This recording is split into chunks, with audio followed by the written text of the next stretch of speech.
Alors, c'est quoi? C'est le cancer féminin le plus important. D'accord? Il n'y a pas un, mais il y a plusieurs cancers. Pourquoi je dis ça? Docteur, s'il vous plaît, il n'y a pas la Oui. présentation. Ah oui, purée. Une seconde. Je commence à partager. Alors, on fait ça.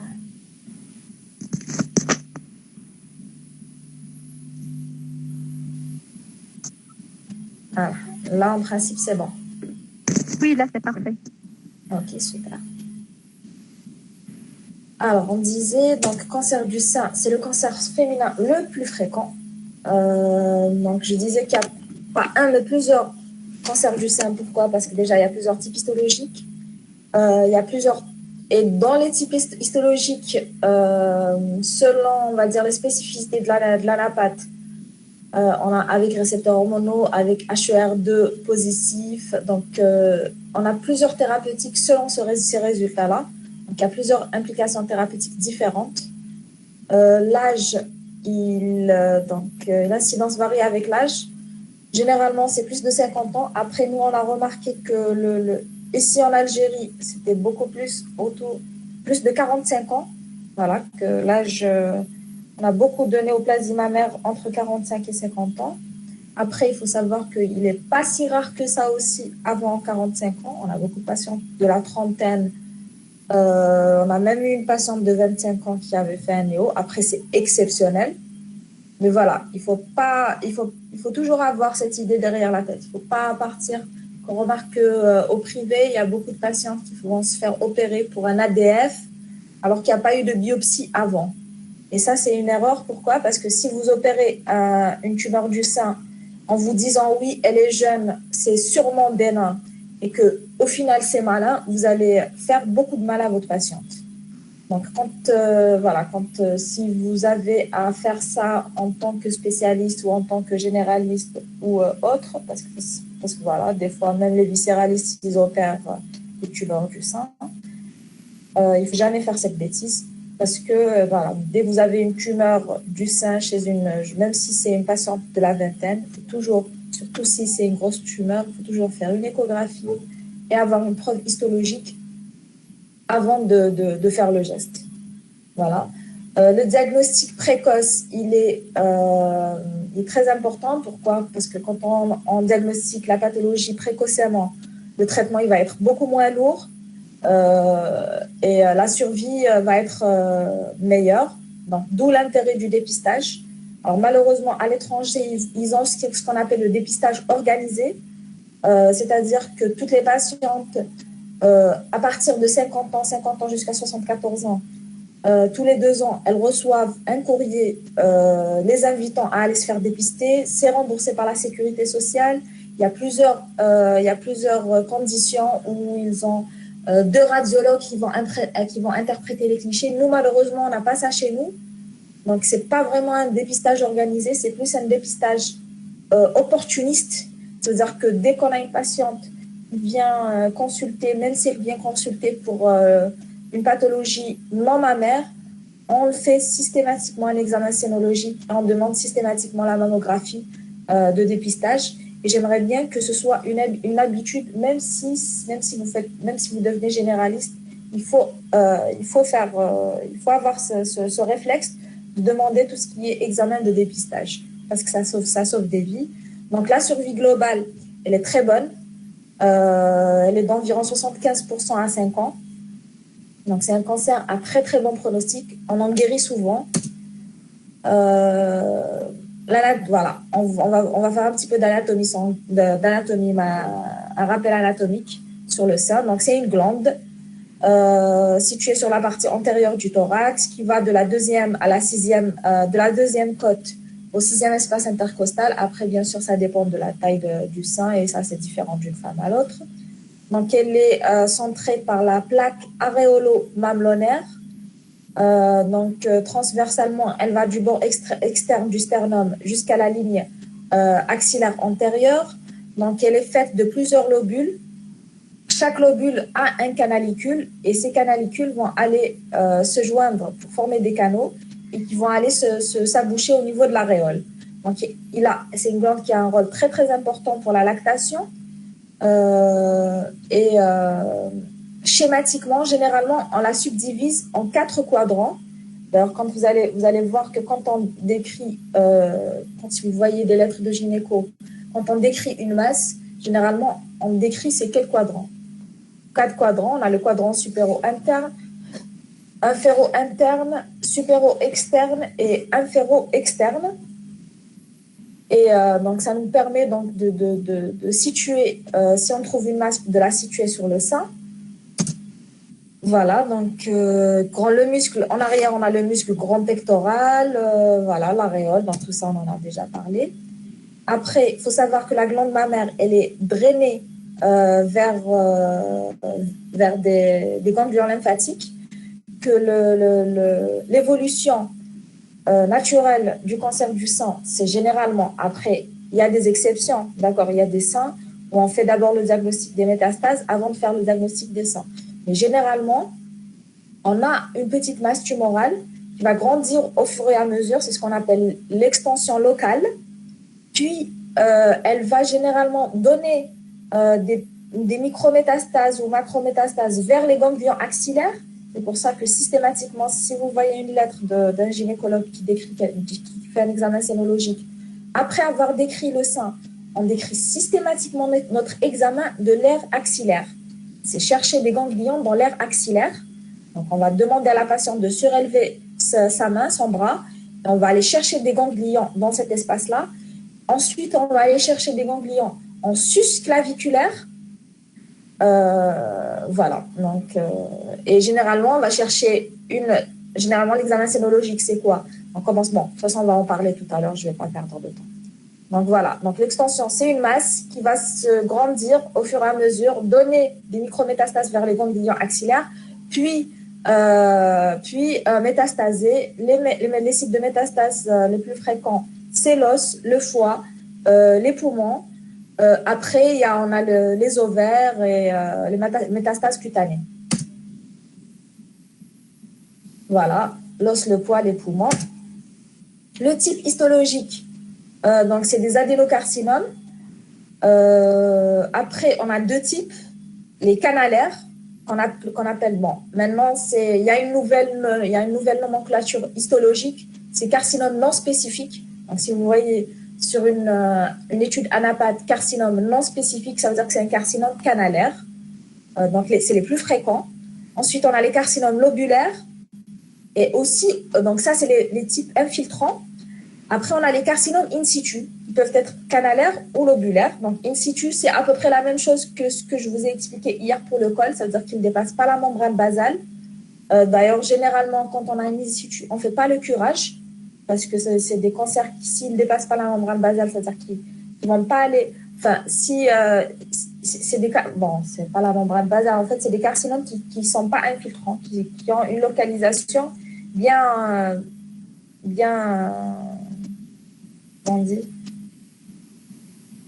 localisé et ils ne donnent pas vers les ganglions. Ensuite, on a les tumeurs rares, pas si rares que ça. On a ce qu'on appelle les tumeurs phyllodes.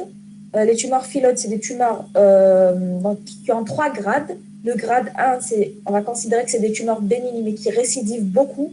Donc, c'est des tumeurs, si on fait leur chirurgie, il faut faire une chirurgie avec des berges saines. C'est-à-dire qu'il faut idéalement laisser 1 à 2 cm tout autour de la tumeur pour être sûr qu'elles ne récidivent pas, parce qu'elles ont tendance à récidiver et généralement les récidives, elles sont plus méchantes. Et les phyllodes grade 2, c'est ce qu'on appelle des borderline, c'est-à-dire que c'est entre le bénin et le malin, pareil. Il faut enlever et bien veiller à ce que les berges soient saines. Et le grade 3, c'est le sarcome. C'est ce qu'on appelle communément un sarcome. Donc le sarcome, c'est une tumeur phyllodes grade 3. Et là, c'est néoplasique, c'est chimio-résistant. On fait une radiothérapie, mais il faut savoir que le traitement, premier traitement, c'est une exérèse chirurgicale avec un impératif, c'est d'avoir des berges de chirurgie saines. Parce que dès lors où il y a une berge qui est infiltrée, ça va récidiver, ça va être encore plus méchant. Voilà. Les facteurs de risque, donc c'est une néoplasie qui est hormonodépendante le plus souvent. hormonodépendante, ça veut dire qu'il y a des récepteurs hormonaux, ça veut dire que le climat hormonal favorise la prolifération de la cellule tumorale. D'ailleurs, généralement, ces patientes qui ont un cancer du sein avec récepteurs hormonaux positifs, qu'est-ce qu'on fait? On leur fait une castration biologique, c'est-à-dire qu'on va leur donner des traitements, parfois on leur donne du LHRH, on leur donne des anti-œstrogènes, des anti-progestérone, donc tout ça, on va essayer de diminuer le climat hormonal. Pourquoi? Pour éviter les récidives. Donc, alors, l'existence, donc qu'est-ce qu'on a comme facteur aussi? On a le facteur héréditaire, donc génétique. Donc, je vous en ai parlé pour le cancer de l'ovaire, c'est la mutation génétique alors BRCA1A, c'est pas BRCR, hein, BRCA1A et BRCA2. Et donc, c'est des mutations qui font qui augmentent le risque de cancer du sein et du cancer de l'ovaire et qui sont systématiquement cherchées sous certaines conditions. Alors, cancer du sein, c'est pas parce qu'il y a un seul antécédent qu'on va faire la recherche de mutation. Généralement, il faut qu'il y ait des conditions, soit un cancer inflammatoire, soit un cancer du sein chez l'homme. Donc, ça nous pousse à aller chercher une mutation, soit plus de 3 cancers du sein dans la même famille. Donc voilà, il y a plusieurs conditions qui vont faire qu'on va aller chercher cette mutation. Et le fait de faire le diagnostic de cette mutation, ça va faire qu'on va faire une surveillance plus étroite pour la fratrie, les enfants, les filles, les sœurs. Et si on retrouve cette mutation dans l'entourage familial aussi, là, parfois, il y a même des gestes prophylactiques. Voilà. On a tout ce qui est climat hormonal. C'est à peu près la même chose que le cancer de l'ovaire, c'est-à-dire toutes les femmes qui ont été beaucoup exposées aux hormones, donc tout ce qui est nullipare, ménarche précoce, ménopause tardive. Après, ils ont remarqué que c'est souvent des femmes de niveau socio-économique élevé, donc c'est un facteur de risque. L'âge tardif de la première grossesse, hyperplasie atypique. Donc, quand on a une patiente qui fait une mastopathie avec hyperplasie atypique à l'étude histologique, et certains climats environnementaux comme l'excès de graisse, excès de boissons alcoolisées et tabac. Donc, les circonstances de découverte, ça peut être soit par autopalpation, donc c'est la patiente qui palpe un nodule qui va aller consulter pour ce nodule, soit fortuitement, soit lors d'examens de dépistage. Ça peut être une tuméfaction, une fossette cutanée qui va être visible à l'inspection. Ça peut être une lésion mamelonnaire, un écoulement lors de l'examen. D'ailleurs, on cherche systématiquement un écoulement quand on fait un examen sénologique. Ça peut être une atteinte cutanée, là ça veut dire que ça infiltre la peau, ou comme je vous ai dit, une mammographie de dépistage. Donc le diagnostic du cancer du sein, il est clinique, donc on va suspecter cliniquement, radiologique, on va confirmer le fait qu'il y a une lésion suspecte avec la mammo-échographie, voire IRM, et ensuite on va passer vers l'histologie.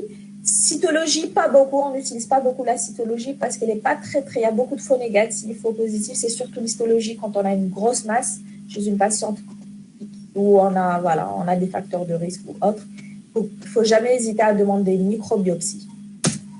Alors là, c'est une image d'une fossette cutanée. Donc, comme vous voyez déjà à l'inspection, on est attiré par cette fossette cutanée qui n'est pas normale.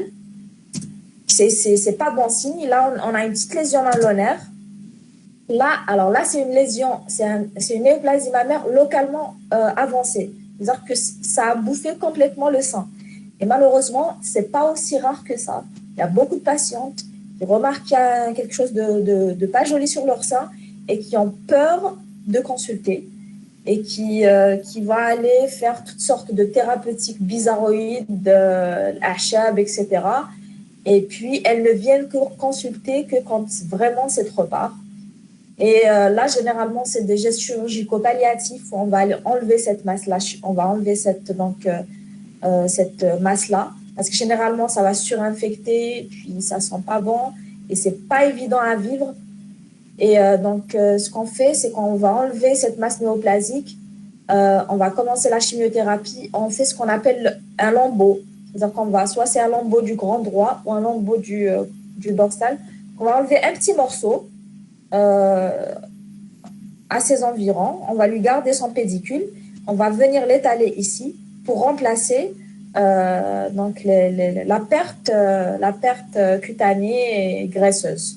Et ça permet donc de ne pas avoir un défect cutané et ça permet donc d'améliorer, on va dire, les conditions de fin de vie.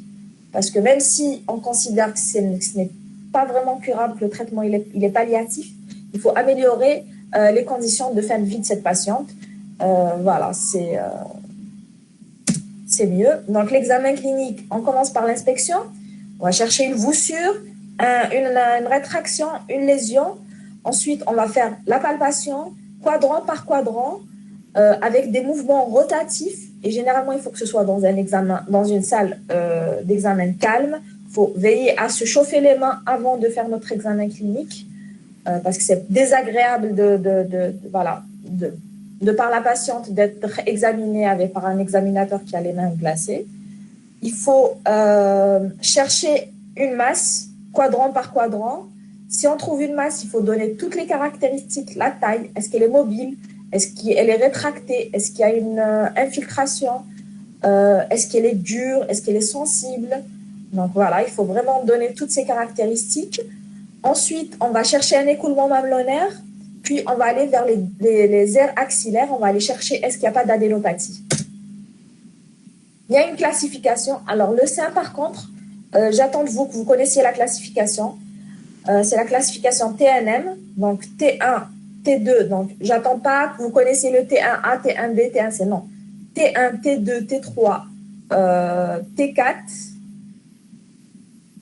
T4A, B, C, D, ça, il faudrait que vous le connaissiez parce que c'est important. D'accord, c'est le sein, c'est pas comme l'ovaire ou parce qu'en fait, la prise en charge, parce qu'en fait, on a remarqué au service qu'il y a beaucoup de patientes qui sont opérées alors qu'elles devraient faire une chimiothérapie première. D'accord, donc c'est important dès l'externat déjà d'avoir des notions de base sur qu'est-ce que c'est, quand est-ce qu'il faut faire une chimiothérapie première. Quand est-ce qu'il ne faut pas faire une chimiothérapie première, il faut faire une chirurgie première. Et cette classification, elle nous permet donc de prendre la décision et donc de ne pas décider à tort d'opérer une patiente parce que c'est une pathologie qui parfois est opérée par des non-gynécologues. Et si on opère un T4D par exemple, un sein inflammatoire, on va emboliser, on va faire du mal à notre patiente. On va lui faire plus de mal que de bien. Donc, c'est important de connaître la classification TNM. D'accord. Donc, voilà, T1, généralement. Alors, T1, c'est une tumeur de moins de 2 cm. T2, c'est entre 2 et 5 cm. T3, c'est plus de 5 cm. T4, on a plusieurs. On a le T4A, ça infiltre la peau. T4B, ça infiltre la paroi thoracique. T4C, c'est T4A plus T4B. Et T4D, c'est une tumeur inflammatoire. Ce n'est pas de bon pronostic, les cancers inflammatoires. Généralement, on les voit surtout chez la femme jeune. Donc, il faut savoir que le cancer du sein, chez la femme jeune, il est de plus mauvais pronostic que chez la femme âgée. Pourquoi? Parce que généralement, le diagnostic, il est fait, voilà, généralement, c'est des tumeurs inflammatoires. Qui dit tumeur inflammatoire? Généralement, il y a des métastases déjà qui sont là. Ensuite, le N. Donc, NX, on n'a pas l'examen clinique. N1, on a trouvé une adénopathie mobile. N2, on a trouvé une adénopathie homolatérale fixée. C'est-à-dire que quand on essaie de la mobiliser, on n'arrive pas. N3, c'est tout ce qui est mammaire interne homolatérale. Après, elles ne sont pas très palpables, hein, les ganglions mammaires, parce qu'elles sont situées sous la cage thoracique. Alors, les examens complémentaires. Donc, là, on a la mammographie. C'est le meilleur examen, surtout chez la femme âgée. Pourquoi? Parce que chez la femme jeune, parfois, on a des seins qui sont très denses. Et là, la mammographie, elle est difficile à interpréter. Donc voilà, une spécificité, elle est moins bonne quand on a des seins denses, quand on a des mastopathies et chez la femme jeune. Donc là, c'est les trois exceptions qui font où la mammographie n'est pas aussi bonne que l'échographie. Généralement, on l'a fait le 3e jour du cycle, idéalement. Après, ce n'est pas une condition sine qua non. Idéalement, après 30 ans. Il ne faut pas répéter avant 6 mois. Ça ne sert à rien du tout. Généralement, quand on a une lésion, c'est la première fois, c'est le radiologue qui va demander des agrandissements, qui va demander d'autres clichés, etc. Ça ne sert à rien de faire une mammographie après 6 mois. Les contrôles, c'est les contrôles échographiques. Voilà comment se passe la mammographie. On a l'appareil. On va étaler le sein. C'est un petit peu douloureux, mais c'est nécessaire. On va avoir des incidences. Incidence de face, profil, oblique externe, parfois des clichés localisés. Donc ça, c'est pas systématique. Et surtout quand on trouve une lésion qu'on a envie de voir de plus près et des agrandissements. Ensuite, on a l'échographie. Alors, l'échographie, c'est surtout pour les seins denses. Les seins,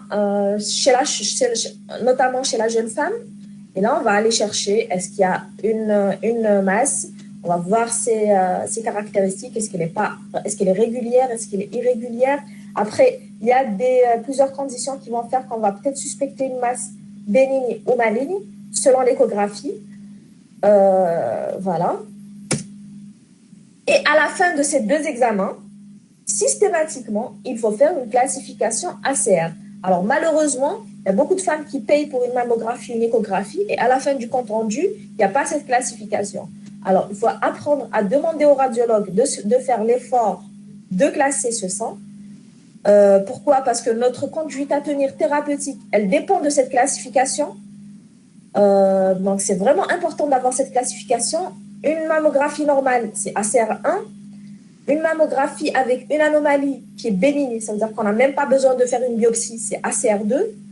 Une mammographie avec une anomalie probablement bénigne. Probablement bénigne, ça veut dire que dans cette entité-là, il y a un petit pourcentage, dans les 1 à 2% de malins. C'est l'ACR3 et généralement l'ACR3, on fait une biopsie. Ensuite, on a les anomalies indéterminées ou suspectes. ACR4, et là, non seulement on fait la biopsie, et en fait, quel que soit le résultat de la biopsie, parce que parfois la biopsie, elle revient en faveur d'une mastopathie bénigne, il faut faire l'XRS. Les ACR4, on fait l'XRS systématiquement. Vous voyez que cette classification, elle est vraiment importante. Donc, ça ne sert à rien du tout d'aller payer une mammographie, une échographie, si à la fin, vous partez voir votre gynécologue avec un résultat sans classification. Parce que cette classification radiologique, elle conditionne notre prise en charge. Ensuite, on a les anomalies vraiment suspectes, c'est les ACR5, et là, il faut faire une biopsie, et généralement, la biopsie revient en faveur d'un cancer. Ensuite, on a les ACR0, où ça veut dire que le radiologue n'arrive pas à classer cette lésion. Voilà, ça veut dire là, on va avoir peut-être besoin d'un deuxième avis, d'un deuxième radiologue, ou d'une IRM mammaire, qui va être un peu plus performante. Mais aussi, l'IRM mammaire, il faut savoir que la lecture de l'IRM, elle est vraiment importante. Et malheureusement, il n'y a pas beaucoup de radiologues qui vont se spécifier. Bon, je suis en train de dire des bêtises. Qui font la spécialité du sein. D'accord. Alors, à Tizi, il y en a une qui a fait cette formation spécialisée du sein. D'ailleurs, elle ne fait que le sein. Mais elle ne fait pas les IRM. Et malheureusement, donc les IRM, quand on les demande, généralement, on n'est pas très, très sûr du résultat. Voilà, donc c'est approximatif. Donc ACR0, on a besoin d'autres investigations complémentaires radiologiques. 1, c'est bénin. 1, il n'y a rien du tout. 2, il y a une lésion bénigne. 3, c'est une lésion probablement bénigne, mais qui va nécessiter soit une surveillance étroite, soit une biopsie. 4, c'est suspect indéterminé, donc il va nécessiter une biopsie et une XRS chirurgicale si il y a une discordance radioclinique. C'est ce qu'on appelle une discordance radioclinique. Quand la radio nous dit que c'est suspect et que la biopsie nous dit qu'il n'y a rien. Donc il faut quand même enlever. Et on a la lésion clairement suspecte, c'est ACR5. Donc cette classification, il faut la connaître. D'accord? Donc là, c'est des images de comment on fait une microbiopsie mammaire. Donc, on a c'est un petit appareil. On fait une anesthésie locale. On prend notre sonde d'échographie pour orienter cette biopsie parce que ce n'est pas une biopsie qui va se faire à l'aveugle. Ensuite, grâce à cet appareil, on va aller prendre c'est ce qu'on appelle des carottes. des petites carottes, on va envoyer pour étude anapathe. Après, on a le mammotome. Le mammotome, pourquoi il est utilisé? Parce que parfois, on a ce qu'on appelle des microcalcifications suspectes. C'est-à-dire que cliniquement, il n'y a pas de nodule. Échographiquement, il n'y a pas de nodule, mais il y a des petites microcalcifications qui vont être suspectes. Et après, donc, les microcalcifications, on ne les voit pas forcément à l'échographie. Donc, la microbiopsie, ce n'est pas possible d'aller faire une microbiopsie. Donc, on fait une macrobiopsie, c'est-à-dire avec l'appareil, avec le même type d'appareil avec lequel on fait la mammographie. On va aller chercher ce foyer qui a des microcalcifications suspectes, on va l'enlever, on va faire l'étude anapathe. Donc, voilà, avec ce qu'on appelle le mammotome. Et là, c'est les carottes de microbiopsie, ça ressemble à ça. Donc, on les fixe dans du formol et on les envoie faire pour une étude anatomopathologique. Voilà, donc on a fait notre examen clinique, on a fait notre radiologie, on a fait notre biopsie, c'est bon, c'est confirmé, c'est un cancer. Là, on va faire notre bilan d'extension. Il est systématique. Alors, IRM, c'est pas systématique, c'est vraiment dans des lésions difficiles, multifocales, femmes jeunes, femmes déjà opérées. Donc voilà, l'IRM, elle n'est pas systématique. D'accord, il ne faut pas cocher IRM si on ne vous le demande pas. CA15-3 non plus. Il ne fait pas partie du bilan d'extension. C'est un marqueur tumoral qu'on utilise surtout dans la surveillance post-opératoire. C'est-à-dire que quand on a un néo du sein qui avait un CA15-3 initialement élevé, on va surveiller, en plus l'examen clinique et des mammographies, on va surveiller avec CA15-3. Si on a une réascension, ça peut être signe d'une récidive ou de métastase. Voilà, donc ça va nous inciter à faire des examens complémentaires. L'échographie abdominopelvienne, donc le bilan d'extension, c'est quoi? Soit on fait une TDM TAP et scintigraphie osseuse, TDM TAP, donc thoraco-abdominopelvienne, ça va nous permettre de voir les poumons, le foie et les ovaires. Et on rajoute une scintigraphie, donc soit ça c'est la première option. La deuxième option, c'est une échographie abdominopelvienne, c'est-à-dire avec l'échographie, on va voir le foie, on va voir les ovaires, plus un téléthorax pour voir les poumons, et on rajoute une scintigraphie osseuse, où on a ce qu'on appelle le TDM-TEP. Voilà, c'est une radiologie super spécialisée qu'on ne donne pas, nous, parce que c'est ultra cher. Voilà, nous, généralement, ce qu'on donne avec les oncologues, on donne la TDM-TAP et la scintigraphie osseuse. Voilà, on le demande systématiquement pour chercher des métastases. Après, bien sûr, s'il y a des signes d'autres, une symptomatologie, par exemple, des troubles neurologiques, il faut penser à demander une IRM cérébrale. Pourquoi? Parce que ça peut aussi métastaser vers le cerveau. D'accord. Donc, ça, c'est TDM, TAP et scintigraphie osseuse, c'est systématique chez toutes les patientes. Et le reste, c'est selon l'orientation clinique. Ensuite, la prise en charge, c'est en RCP. Après, nous, on ne fait pas forcément le RCP parce qu'on a beaucoup de néo du sein et que si on faisait des RCP pour chaque cas de néo du sein, il faudrait faire des réunions de RCP tous les jours parce que généralement, on opère parfois jusqu'à 8, 9 néo du sein par semaine, parfois plus, parfois une dizaine, une douzaine de néo du sein par semaine.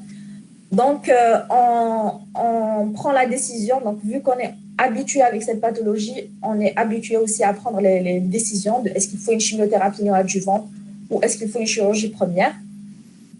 Donc, ensuite, s'il y a RCP ailleurs, ça se fait sous RCP, donc c'est une réunion. On va avoir le chirurgien, gynécologue, le radiothérapeute, l'anatomopathologique, le radiologue, les oncologues qui vont se réunir et discuter chaque cas pour prendre une décision selon les cas. Ensuite, le traitement. On a plusieurs traitements. On a la chirurgie, on a la chimiothérapie, on a la radiothérapie, on a l'hormonothérapie, on a l'herceptine. L'herceptine, c'est une thérapie ciblée pour les patientes qui ont un HER2 positif. Donc, voilà. Ensuite, on a plusieurs possibilités. Soit c'est une chirurgie, ensuite chimiothérapie, radiothérapie, hormonothérapie. Hormonothérapie, c'est quand les récepteurs hormonaux sont positifs. D'accord. Si les récepteurs sont négatifs, en fait, on ne met pas d'hormonothérapie. Si le HER2 il est négatif, on ne va pas faire d'herceptine. D'accord.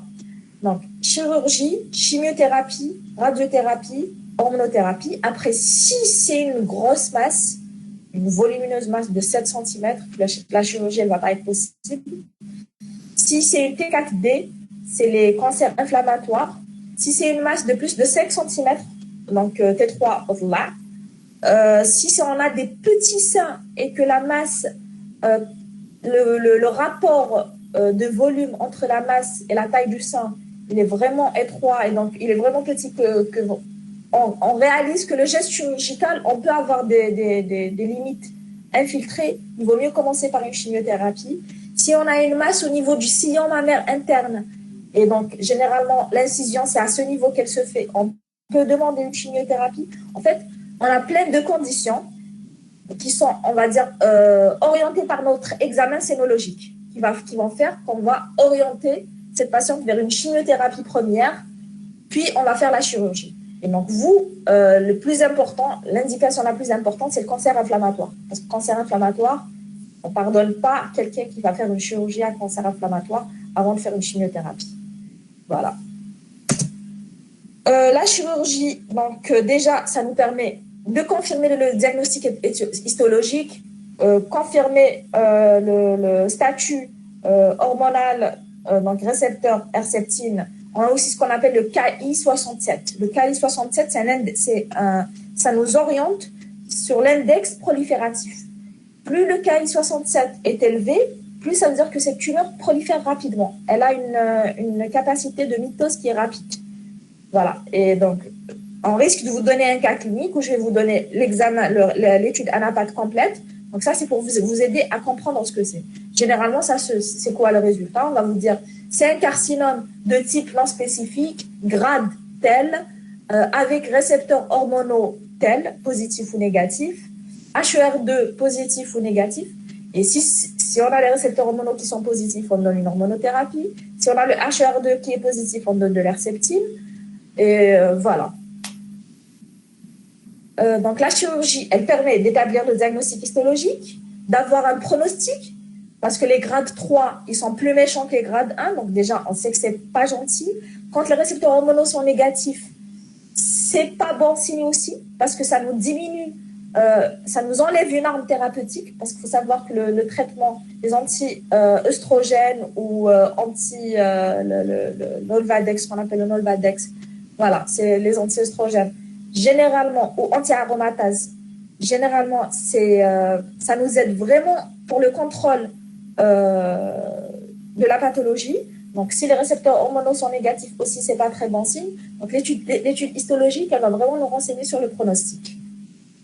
Et assurer le contrôle local de la maladie. On enlève la tumeur. S'il y a des ganglions, on enlève les ganglions. Ensuite, on a deux temps opératoires. Le temps de la chirurgie mammaire et le temps de la chirurgie ganglionnaire. Voilà, c'est quoi la chirurgie? On a ce qu'on appelle la zonectomie, ça veut dire on va pour les tumeurs non palpables ou quand c'est voilà. On a la tumorectomie, c'est-à-dire pour les tumeurs petites, pour les femmes qui ont envie de garder leur sein. Si la tumeur elle est petite, c'est un bon grade, elle a de grands seins, c'est-à-dire que même si on enlève la tumeur avec 2 cm tout autour, on va avoir quand même un résultat esthétique qui est acceptable, on fait une tumorectomie. Quadrantectomie, on ne la fait pas beaucoup parce que esthétiquement, c'est pas très joli. Le résultat final, il n'est pas très joli. On a la pavectomie, c'est la plaque aréolo-malléolaire, c'est quand on a une masse rétro-aréolaire, petite de taille. Pyramidectomie, c'est surtout quand on a des écoulements suspects. C'est quoi l'écoulement suspect? Généralement, c'est les écoulements unipores sanglants, c'est ce qu'on appelle un écoulement suspect. Et on a l'oncoplastie. L'oncoplastie, c'est quand on peut se permettre d'enlever une tumeur, quand on a des seins qui sont assez grands, donc qu'on peut remodeler. C'est-à-dire quand on a un gros sein et qu'on a une tumeur de 2-3 cm, on peut se permettre d'enlever la tumeur de 2-3 cm et remodeler le sein pour avoir un résultat esthétique acceptable à la fin de la chirurgie. Alors, le traitement chirurgical. Alors, il faut savoir pour le traitement ganglionnaire, à l'étranger, ils ont ce qu'on appelle la technique du ganglion sentinelle. Qu'est-ce qu'ils vont faire? C'est quoi la technique du ganglion sentinelle?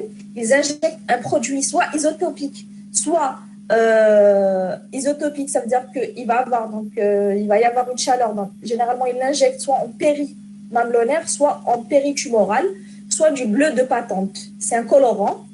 Ensuite, ils ouvrent au niveau axillaire, ils vont chercher la première zone qui va se colorier. Et c'est le premier relais ganglionnaire. C'est ce qu'on appelle le premier relais ganglionnaire. Et généralement, si le premier relais ganglionnaire il est négatif, ça ne sert à rien de faire le curage. Parce qu'il faut savoir que le curage ganglionnaire, il a une morbidité vraiment augmentée.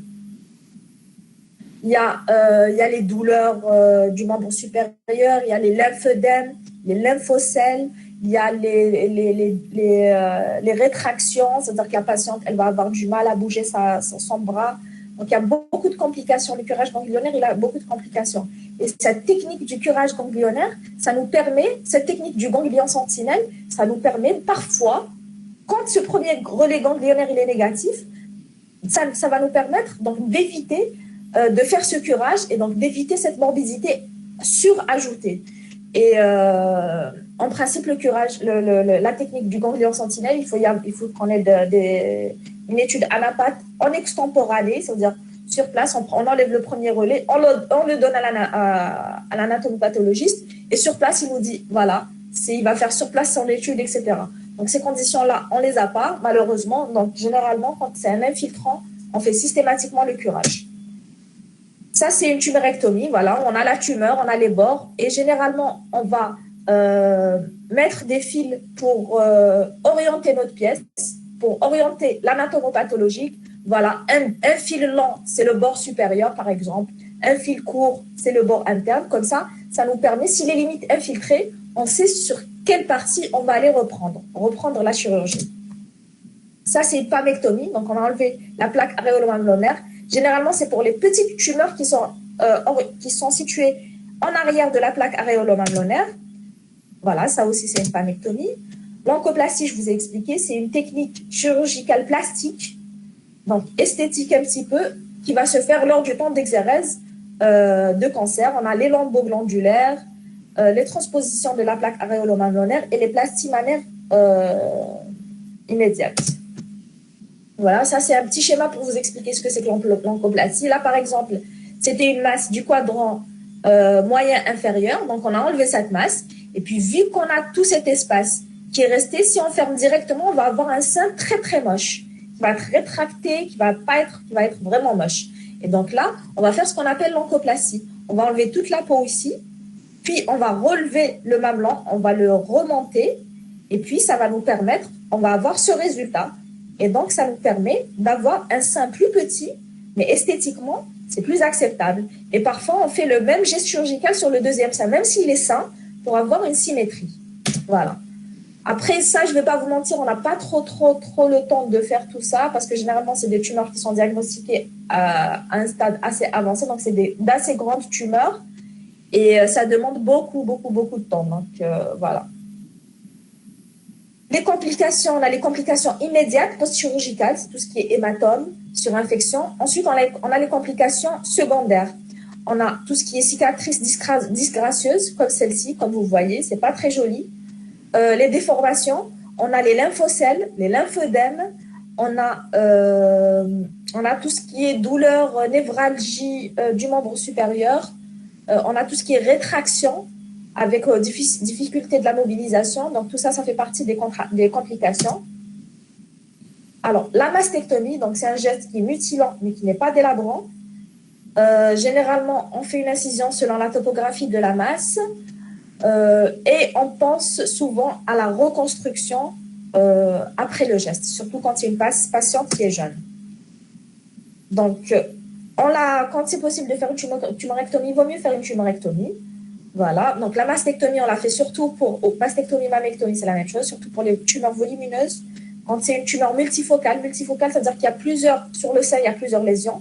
Donc là, vous imaginez qu'on ne va pas s'amuser à aller chercher ces lésions une par une et prendre le risque de laisser du cancer sur le sein. Quand c'est un carcinome in situ, pourquoi carcinome in situ? Parce que carcinome in situ,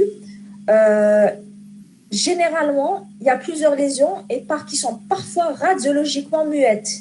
Ça veut dire qu'ils ont remarqué que souvent, ils font la chirurgie, puis la patiente, 1 an, 2 ans plus tard, 3 ans plus tard, elle fait encore un autre carcinome in situ. En fait, le carcinome in situ, il était déjà là, mais radiologiquement, il était muet. Donc, quand on a un carcinome in situ, surtout les hauts grades, on fait une mastectomie. Voilà. Et voilà, on a les récidives aussi. Quand on fait une tumorectomie qu'elle récidive, il faut pas hésiter à avoir un geste chirurgical complet. Voilà, donc là, c'est le geste chirurgical. Comment ça se passe? Donc, on fait notre schéma, on fait notre mastectomie, on oriente notre pièce pour que l'anatomopathologiste ait une idée de quelle partie est la partie supérieure, etc. Ensuite, on ferme avec un surjet intradermique pour ne pas avoir une cicatrice très, très moche. Le curage axillaire, il faut prendre plus de 10 ganglions. On a des nerfs à respecter. Bon, il ne faut pas apprendre tout ça, d'accord. Ça, c'est juste pour que vous sachiez ce que c'est. On a des nerfs à respecter et la veine axillaire à respecter. Là, on a la veine axillaire. Là, on a alors, ça, c'est le grand pectoral. Ensuite, on a les petits nerfs ici. Il y a des nerfs à respecter. Donc, les complications, on en a déjà parlé. Précoce, c'est tout ce qui est lymphocèle, hémorragie, plaie nerveuse. Tardive, c'est tout ce qui est douleur, limitation, lymphœdème, voilà. Le ganglion lance sentinelle, je vous ai expliqué tout à l'heure ce que c'est. Voilà, ça nous permet d'avoir le premier relais ganglionnaire et ça ressemble à ça. On a fait l'injection, là on voit le canal lymphatique et hop, il colorie les premiers relais ganglionnaires. On enlève ces premiers relais ganglionnaires, on fait l'étude anapathe, on décide dans ce qu'on va faire le curage ou pas. Les avantages, je vous ai expliqué ce que c'est, ça nous diminue la morbidité, il y a les inconvénients, c'est la contrainte technique, le risque de choc anaphylactique, les tatouages, mais faux négatif, c'est rare. D'accord. La surveillance, donc en post-opératoire, donc elle fait son geste chirurgical, sa chimiothérapie, sa radiothérapie. Généralement, on surveille tous les 6 mois. Alors nous, on fait une surveillance un petit peu plus rapprochée. On fait une surveillance tous les 3 mois pendant 2 ans, puis tous les 6 mois pendant 3 ans, puis tous les ans. Donc, examen clinique tous les 6 mois.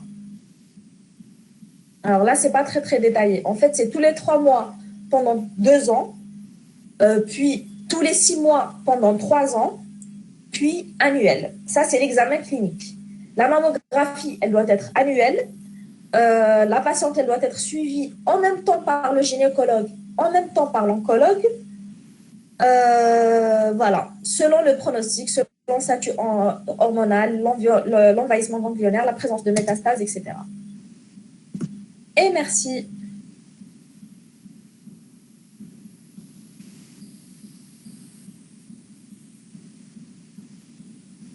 Alors, on va voir les questions. Ça va, vous m'entendez, j'espère. Vous n'allez pas me dire que j'ai parlé pendant 40 minutes pour rien. Non, non, on vous a entendu. D'accord. Il n'y a pas de questions. Alors, ACR2, en principe, si le radiologue nous dit que c'est une lésion ACR2, on n'a pas besoin de biopsie. D'accord. ACR2, c'est-à-dire qu'il est sûr de lui, c'est une lésion bénigne. C'est un ADF. On n'a pas besoin de biopsie. Il ne faut pas l'enlever. Sauf s'il gêne, c'est un gros ADF ou que ça fait mal.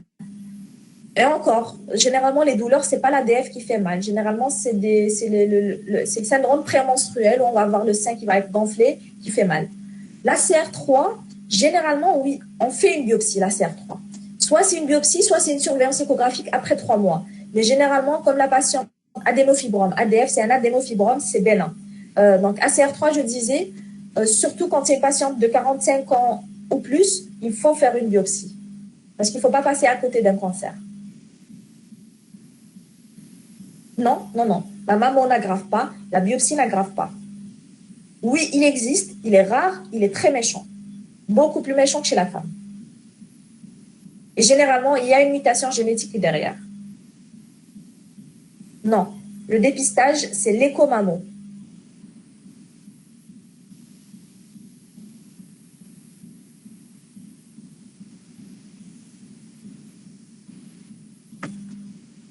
Alors, en cas de cancer,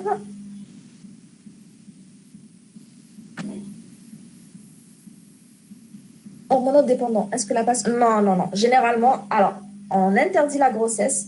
On arrive parfois même, on pense même parfois quand c'est une grossesse très jeune à faire une interruption thérapeutique.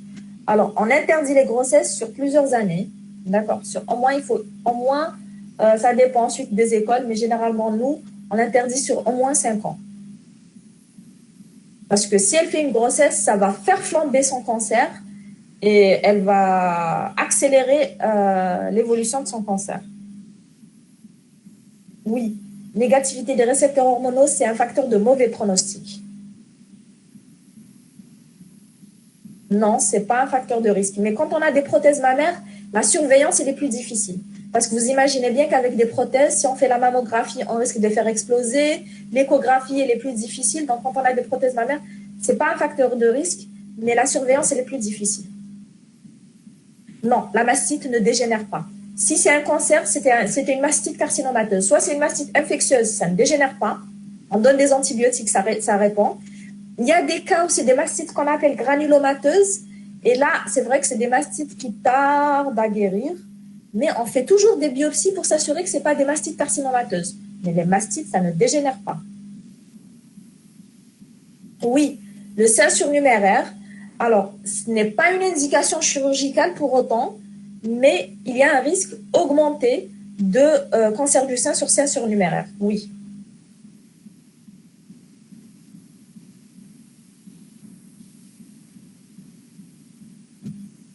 Je vous en prie.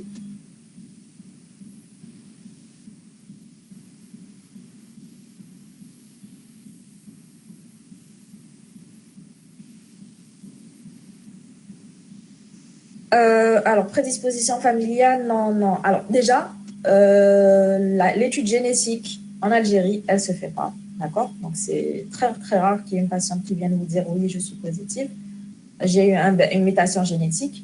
Et chez nous, non, on ne fait pas ça. Parce que même s'il y a la mutation, ça ne veut pas dire qu'elle va faire un cancer. Ça veut dire qu'elle a un risque augmenté de faire un cancer. Après, ailleurs, à l'étranger, il y en a qui le font. Mais voilà. Non, ce n'est pas systématique. Oui, l'hormonothérapie, elle est indiquée si les hormones sont positives.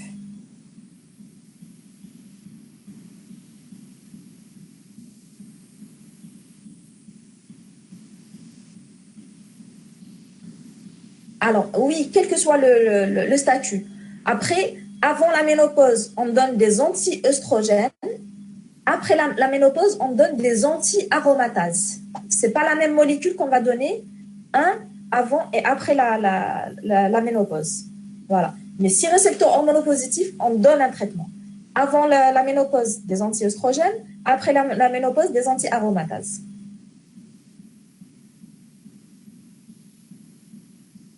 Alors, généralement, généralement, ce qu'ils conseillent à l'étranger, quand on a une maman qui a fait un cancer du sein, généralement, ils conseillent de commencer la surveillance 5 ans avant l'apparition du cancer chez le parent. C'est-à-dire que si la maman elle a fait un cancer du sein à 45 ans, il faut commencer une surveillance étroite à 40 ans. Si elle a fait avant 30 ans, alors avant 30 ans, déjà, c'est pas très, très bon. Pourquoi? Parce que ça nous oriente vers une mutation génétique. Donc, idéalement, la fille, il faut qu'elle commence à se palper, qu'elle ait cette habitude, qu'elle se fasse faire un examen sénologique chaque année et puis, idéalement, faire des échographies. Et ensuite, c'est la radiologue qui va décider de faire ou non une mammographie. Parce que vous imaginez bien, si on commence à faire des mammographies à 20 ans, on va finir nous-mêmes par induire un cancer. Parce que la mammographie, c'est aussi des rayonnements. Des facteurs protecteurs, oui. On a l'allaitement. L'allaitement, c'est un facteur protecteur. Qu'est-ce qu'on a d'autre? Bon, la pilule œstroprogestative, ça a longtemps été considéré comme étant un facteur qui donne le cancer du sein. Après, récemment, ils ont fait des études. Ils ont remarqué qu'en fait, la pilule œstroprogestative ne donne pas le cancer du sein. Elle accélère un petit peu l'évolution. C'est-à-dire que les cellules néoplasiques, elles étaient déjà là. Et le fait que la patiente prenne une contraception, une pilule œstroprogestative, ça va accélérer l'apparition ça va faire un petit peu flamber cette masse. Et ça fait que, voilà. Donc, la pilule œstroprogestative, elle a un effet, où ça va accélérer l'évolution du cancer du sein. Elle a un effet protecteur sur le cancer de l'ovaire. Elle a un effet protecteur sur le cancer de l'endomètre. Elle a un effet protecteur sur le cancer du côlon. Voilà, ça, c'est une information c'est bien de connaître en tant que généraliste. Alors, facteur protecteur, je vous ai dit, oui, il y a l'allaitement et puis, je ne vois pas ce qu'il y a d'autre. Il n'y a que l'allaitement. Hein. Cancer du sein, maladie de Paget. Alors, maladie de Paget, c'est une maladie du mamelon et à 40% des cas, on a une néoplasie associée. Donc, voilà, c'est ça la relation entre le cancer du sein et la maladie de Paget. 40% des maladies de Paget, on va avoir un cancer associé. Donc, les maladies de Paget, il faut bien les surveiller, il faut faire des biopsies cutanées, il faut toujours chercher un néo derrière. Le tabac, c'est un facteur de risque. Vous allez voir que dans les facteurs environnementaux, j'ai cité le tabac. Non, non, pas, c'est pas chaque fin de cycle. C'est pas un truc. En fait, c'est bien que la femme ait l'habitude de se palper les seins. Voilà, généralement, c'est le début du cycle. Et donc, généralement, le début, généralement vers J3, J4, quand on va avoir les seins qui vont dégonfler. Parce que généralement, en prémenstruel, on a les seins qui vont être gonflés, c'est difficile, ils sont douloureux, c'est difficile de les palper. Mais juste au moment des règles et juste après les règles, ça dégonfle et c'est plus facile de les examiner cliniquement. Donc, c'est bien que les femmes aient cette habitude-là de s'auto-palper. Ah oui, alors le dépistage du cancer du sein. Le dépistage du cancer du sein, il se fait de 50 à 74 ans. Il faut l'écrire, il faut noter ça, c'est important. 50 à 74 ans. Ensuite, il se fait donc à partir de 50 ans, puis tous les 2 ans. Le frottis, c'est tous les 3 ans. La mammo, c'est tous les 2 ans. D'accord. Voilà. Après, moi, je ne vais pas vous mentir, il n'y a pas de dépistage organisé chez nous. L'assurance maladie, les assurances ne prennent pas en charge. Donc, on fait du dépistage opportuniste. C'est pas aussi bon que le dépistage organisé. Mais voilà, les conditions de dépistage, 50 à 74 ans, tous les 2 ans.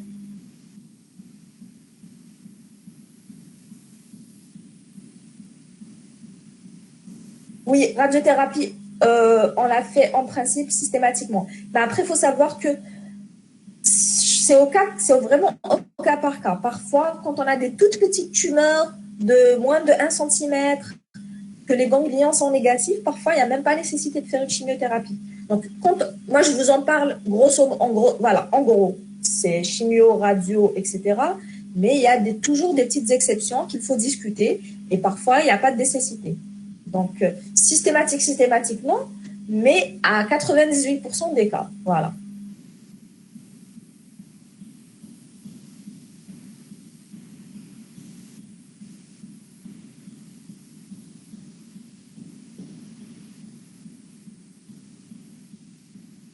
Le surpoids, oui, c'est un facteur de risque. Pourquoi le surpoids? Parce que quand on a un surpoids, généralement, il y a une aromatisation périphérique des androgènes en œstrogènes.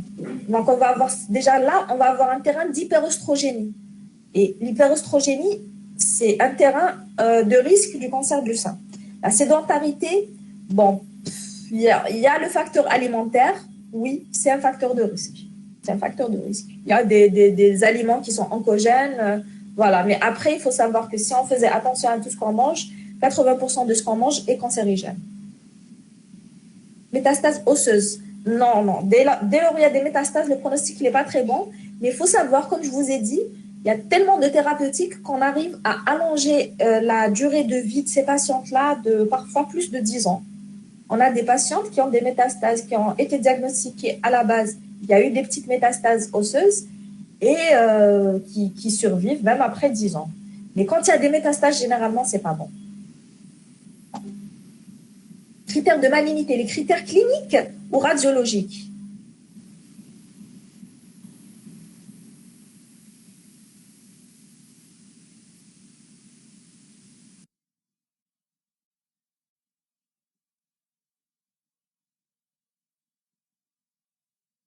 C'est pas très très joli, quand c'est pas très très mobile, quand c'est irrégulier, voilà, quand on voit cliniquement, on la voit, c'est pas normal qu'on la voie cliniquement. Quand on a des ganglions associés, des adénopathies, tout ça, ça fait que cliniquement c'est suspect. Et sincèrement, souvent, l'examen clinique, il nous oriente vraiment sur le diagnostic. Souvent, quand on l'examine cliniquement, avant même de faire l'échographie, la mammographie, la biopsie, on comprend que c'est méchant.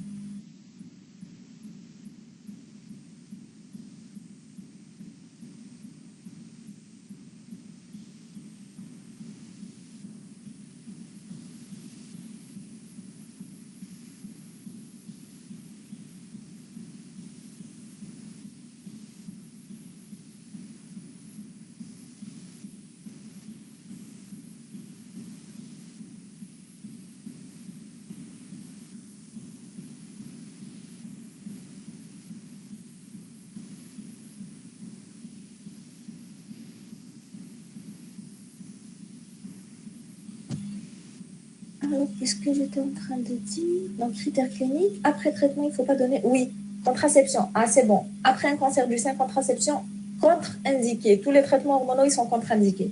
À vie. On ne change pas de contraception. Non, non, non, non, non. Généralement, ces patientes-là, on va leur donner des stérilés. Stérilés non hormonaux, stérilés au cuivre. Voilà. Non. Plus d'hormones. Les patients de cancer du sein, plus d'hormones. Ah ben écoutez, c'est les deux. On peut avoir une lésion suspecte à l'écho, même si la biopsie elle est normale, on l'enlève. Une lésion et l'échographie, elle nous oriente vers faire ou ne pas faire la biopsie. Oui, il y a des guérisons définitives où c'est bon, la patiente elle est guérie, elle revient à la normale, au dépistage normal. Et c'est très très fréquent, heureusement, mais c'est conditionné. Il faut faire le diagnostic tôt.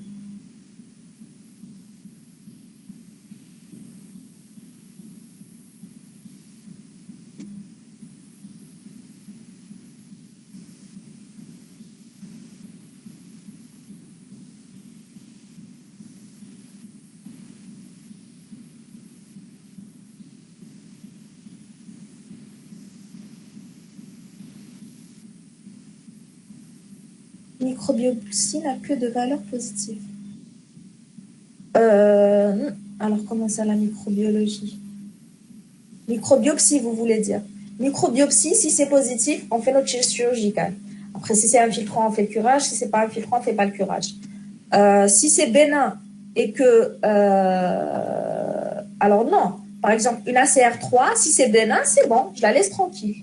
Une ACR4, si c'est bénin, même si c'est bénin, on enlève. Donc, ça n'a pas qu'une valeur positive. Un ACR3 avec une microbiopsie qui est normale, c'est bon, on la laisse tranquille. Les corticoïdes.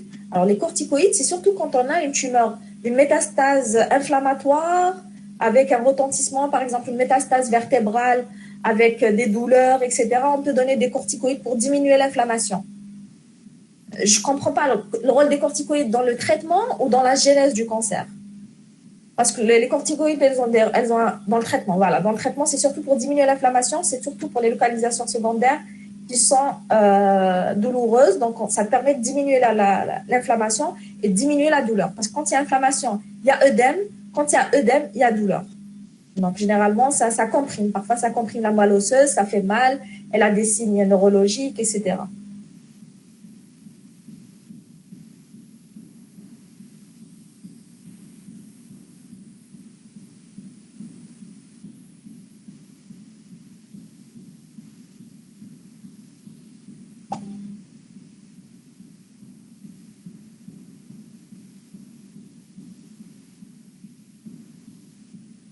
Je vous ai expliqué tout à l'heure, c'est quand on a des lésions, par exemple une tumeur qui est visible à l'échographie, palpable. On fait notre biopsie, c'est facile. On va faire notre biopsie avec l'aide de l'échographie, on va orienter notre biopsie et prendre des carottes. Mais parfois, on a des microcalcifications suspectes. Elles sont visibles sur la mammographie, mais ne sont pas visibles à l'échographie. Et ces microcalcifications, si elles ne sont pas visibles à l'échographie, comment je vais aller les biopsier? Comment je vais faire l'étude anapathe? Ce n'est pas possible avec l'échographie. Donc là, il faudra aller chercher ces microbiopsies suspectes grâce à l'appareil qui fait la mammographie. Et ça nous permet donc de faire des macrobiopsies. C'est ce qu'on appelle des macrobiopsies. Alors, ça dépend du terme de la grossesse. Si c'est une grossesse qui a avancé, il faut rapidement extraire. Dès que le bébé il est viable, on fait une corticothérapie maturative pour le bébé et on extrait et on lance directement la chimiothérapie. Généralement, c'est une chimiothérapie première parce que chez la femme enceinte, généralement, c'est un cancer qui est inflammatoire. Ensuite, si c'est une grossesse très très jeune, là, on va discuter avec les oncologues. Parfois, on a recours à une interruption thérapeutique de la grossesse. Donc voilà, ça dépend de l'âge gestationnel de la grossesse.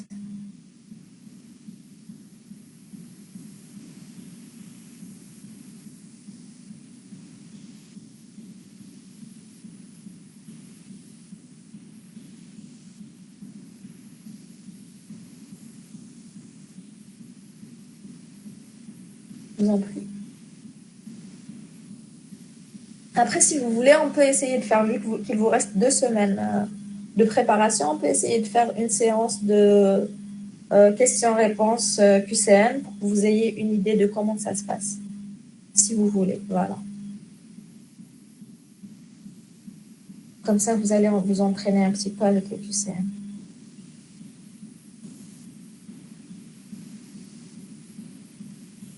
Je vous en prie.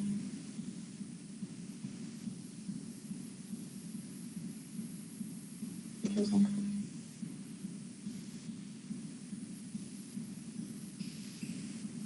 Merci. Je pense qu'il n'y a plus de questions.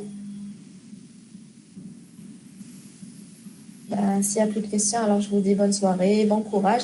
Après, demain, bon, si on finit assez tôt l'automne, je vais vous faire le cours de l'endomètre. J'espère qu'on va finir assez tôt. Voilà, de toute façon, je vais tenir vos délégués au courant de l'évolution de la chose. Bon courage et bonne préparation.